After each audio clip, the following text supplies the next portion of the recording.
LB Nagar constituency నుంచి శిల్పారెడ్డి గారు madam ఉన్నారు. మరి మేడంతో మాట్లాడి అసలు విషయాల గురించి తెలుసుకునే ప్రయత్నం అయితే చేద్దాం. మేడం చెప్పండి, బీఆర్ఎస్ పార్టీ 2023లో మరి పదవి విరమణ చేసింది. మరి కొత్తగా కాంగ్రెస్ పార్టీ అధికారంలోకి వచ్చింది. మరి కాంగ్రెస్ పార్టీ అధికారంలోకి వచ్చిన తర్వాత మరి ఏం చేస్తుంది అనేసి అంటారు? నమస్తే అండి.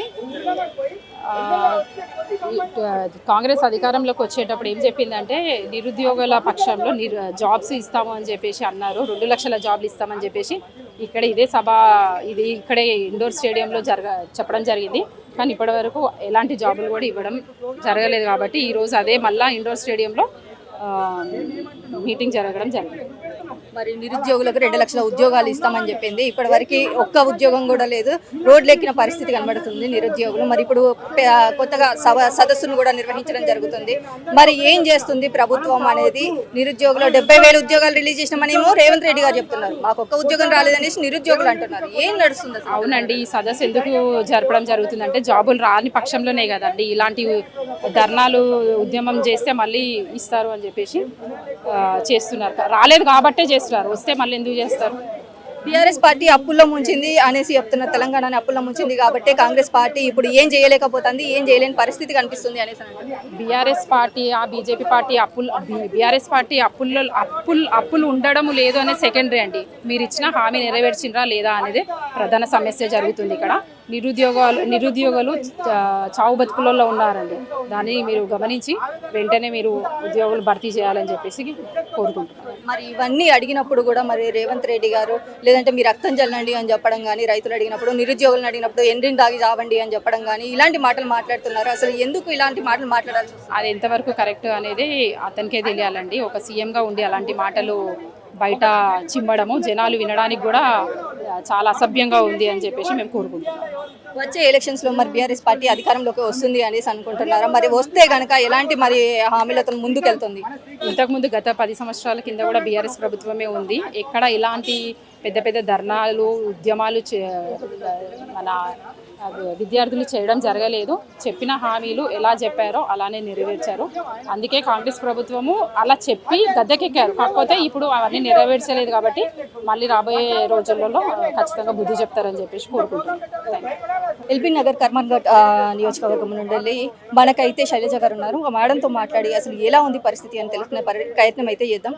మా కాంగ్రెస్ పార్టీ అధికారంలోకి వచ్చిన తర్వాత కొన్ని హామీలు ఇచ్చింది, ఇవి చేస్తాము అనేసి ప్రజలకు హామీలు ఇచ్చింది. మరి హామీలన్నీ ఇప్పుడు అమలు అవుతున్నాయా లేదా? అమలు అవుతున్నాయో లేదో నిజంగా ప్రజలను అడిగితే చెప్తారు.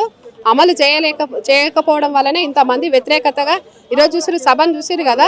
స్వచ్ఛందంగా నిజంగా నిరుద్యోగులు బాధపడుకుంటూ ఆ రోజు ప్రియాంక గాంధీ రేవంత్ రెడ్డి నీవు 2 లక్షల ఉద్యోగాలు ఇస్తా అని చెప్పి యువర్ డిక్లరేషన్ పెట్టి ఈరోజు మోసం చేసిండ్రు. 2.5 సంవత్సరాలు గడుస్తున్నా కూడా ఎందుకు ఇస్తలేవు నీ ఉద్యోగాలు? ఈరోజు రేవంత్ రెడ్డిని అడుగుతున్నా, అంటే నీ అవసరం తీరిందా? నువ్వు 2.5 సంవత్సరాల నుంచి నీకు ఉద్యోగస్తులు కానీ నిరుద్యోగులు విద్యార్థులు ఎవరు కనిపిస్తలేరా? ఈరోజు ఇంతమంది నీకు వ్యతిరేకంగా వస్తున్నారంటే నీ సిగ్గుపడాలి. నీ అవకాశాల కోసం ఎంతోమంది తొక్కుకుంటూ వచ్చినా నేను తొక్కుకుంటూ ఇంత పెద్దగా అయినట్లు ఇప్పుడు విద్యార్థులను దొక్కుతున్నావా? నువ్వు నిరుద్యోగులను దొక్కుతున్నావా? సిగ్గు అనిపిస్తలేదా? నీ కోసము నీవు అధికారంలో రావడం కోసం ఏ పనైనా చేస్తావా? ఈరోజు రాహుల్ గాంధీని అడుగుతున్నా, నేను ప్రియాంక గాంధీని అడుగుతున్నా, ఇట్లాంటి వ్యక్తిని ఎట్లా చేశారు ముఖ్యమంత్రిని? ఈరోజు ముఖ్యమంత్రిగా ఆయన అన్ఫిట్, ఆయనను మారవాలే. లేకపోతే నిరుద్యోగులంతా తిరగబడతారు, బండకి వేసుకొడతారు.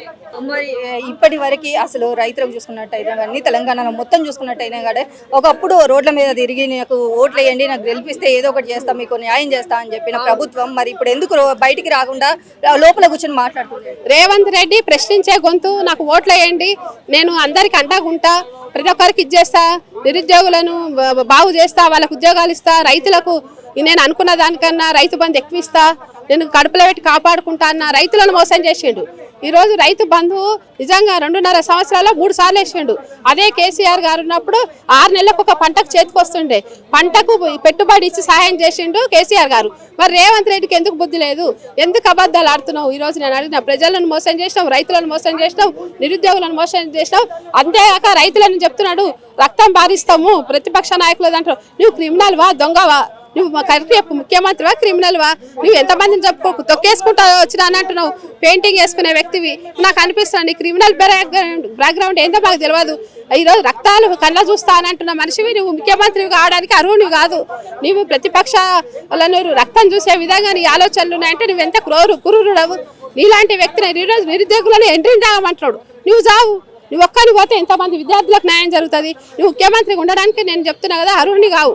నేను చెప్తున్నా రాహుల్ గాంధీ ఈరోజు ఇట్లా ఈ సభను ఆయన చూడాలి, పంపించాలి. ఆయనకు చూస్తే రేవంత్ రెడ్డిని వెంటనే మారుస్తాడు.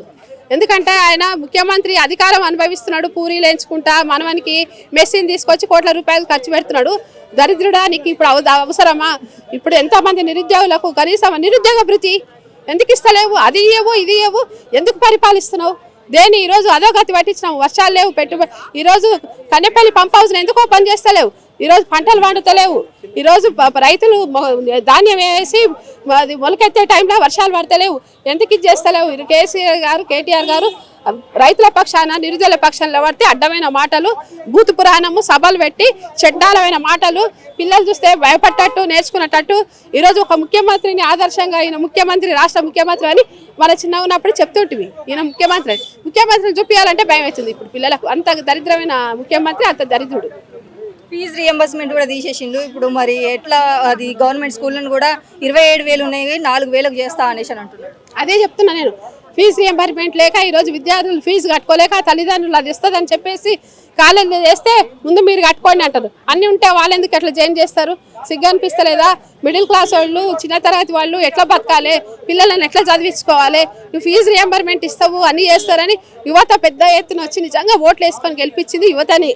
ఈరోజు యువకులు, విద్యార్థులు, యువతులు, నిరుద్యోగులు కలిసే ఈరోజు రేవంత్ రెడ్డిని గద్దెకెక్కిస్తే వాళ్ళని ఈరోజు మోసం చేసినావు. నేను అడుగుతున్న ఫీజు రియంబర్స్మెంట్ ఎందుకు ఇస్తలేవు? కొండెక్కి చూసినట్టు చూస్తుంటే నువ్వు లాఠీ దెబ్బలు కొట్టి నువ్వు అరెస్టులు చేపిస్తున్నావు. వాళ్ళకు నువ్వు అది ఇచ్చేది? ఇదేనా నువ్వు భావితరాలకు ఒక ముఖ్యమంత్రిగా నేర్పించేది? రేవంత్ రెడ్డి నిజంగా చెప్తున్నా కదా, ఈ నిరుద్యోగులది విద్యార్థుల ఉసురు దాకి నువ్వు సర్వనాశనం అయిపోతావు. 100% బీఆర్ఎస్ ప్రభుత్వం ఈ 2 సంవత్సరాలు ఎప్పుడు గడుస్తుంది? మేము ఎప్పుడు ఓట్లు వేయాలి? రేవంత్ రెడ్డిని కొండారెడ్డిపల్లి ఎప్పుడు పంపించాలని చూస్తున్నారు. అతను ఇక్కడ ఉండడానికి అర్హుడు కాదు. కొడంగల్లో కూడా ఆయనకు డిపాజిట్ రాదు. మళ్ళీ కొండారెడ్డిపల్లి పోయి అన్నాడు కదా ఈరోజు మా పశుపతి అని, మేము బంధిస్తాం. పశుపతి అంటే నిజంగా శివుడు. నేను చెప్తున్నా కదా, అరికాల ఆవగించాలంటాడు రేవంత్ రెడ్డి. అదే కేసీఆర్ పశుపతి లాగా వచ్చి నీ కాలు కింద పెట్టేసి తొక్కుతాడు. కొడుక నువ్వు అక్కడనే నాశనం అయిపోతావు. నువ్వు కొండారెడ్డిపల్లిలో నేను బంధిస్తాం.